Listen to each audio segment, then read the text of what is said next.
2024 ലോക്സഭാ തെരഞ്ഞെടുപ്പിൽ ദേശീയ തലത്തിൽ തന്നെ രാജസ്ഥാനിലെ പോരാട്ടം വളരെ ശ്രദ്ധയാകർഷിച്ച ഒരു കാര്യമാണ്.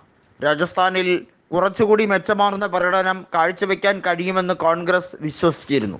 15-ൽ കൂടുതൽ സീറ്റുകൾ നേടിയെടുക്കാൻ ഒരുപക്ഷെ കഴിഞ്ഞേക്കും എന്നുള്ള വിലയിരുത്തൽ കോൺഗ്രസിനുണ്ടായിരുന്നു.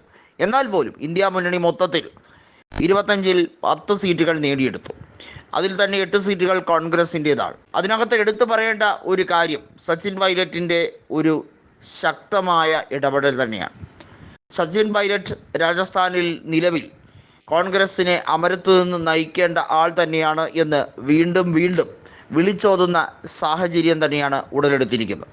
സച്ചിൻ പൈലറ്റിനെ സംബന്ധിച്ചിടത്തോളം രാജസ്ഥാൻ മണ്ണ് എന്ന് പറയുന്നത് ശക്തമായിട്ടുള്ള അടിവേരുള്ള കോൺഗ്രസ്സിന് ഊറ്റം കൊള്ളാവുന്ന ഒരു സ്ഥലം തന്നെയാണ്.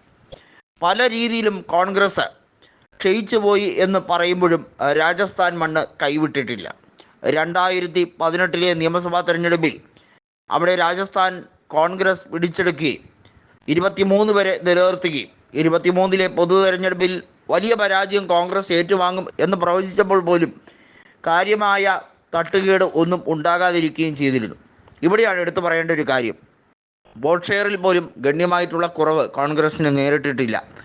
അതിന് കാരണം ചിട്ടയായ പ്രവർത്തനം തന്നെയായിരിക്കണം. അതുമാത്രമല്ല, സംഘടനാപരമായും ശക്തമായി പ്രാദേശിക വികാരം കോൺഗ്രസ്സിന് അനുകൂലമാണ്.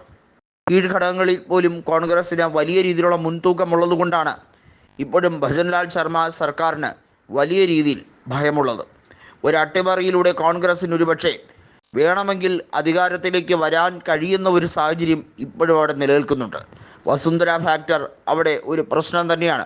BJPക്കുള്ളിലെ കല്ലുകടിയായി നിലവിൽ വസുന്ധര നിൽക്കുന്നു എന്നുള്ളതും എടുത്തു പറയേണ്ട കാര്യമാണ്. വസുന്ധരയ്ക്ക് സ്ഥാനമാനങ്ങളൊന്നും നൽകിയില്ലെങ്കിൽ BJPക്ക് ഉണ്ടാകാവുന്ന ഭവിഷ്യത്ത് വളരെ വലുതാണെന്ന് കൃത്യമായി അറിയുന്ന പാർട്ടി തന്നെയാണ് കോൺഗ്രസ്.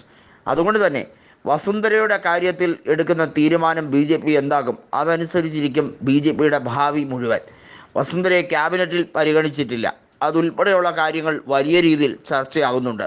ദേശീയ തലത്തിൽ വസുന്ധരയെ ഒതുക്കാൻ ശ്രമിക്കുന്നുണ്ടെങ്കിലും സംസ്ഥാന തലത്തിൽ വസുന്ധരയെ അങ്ങനെ എളുപ്പത്തിനൊന്നും മെരുക്കാൻ കഴിയുന്നതല്ല. വെറുമൊരു MLA ആയി ജാൽറ പത്താനിൽ ഒതുങ്ങിക്കൂടാനല്ല വസുന്ധര രാഷ്ട്രീയത്തിലേക്ക് വന്നതെന്ന് BJPയിലെ അണികളോട് വസുന്ധര കൃത്യമായി പറയുന്നുണ്ട്.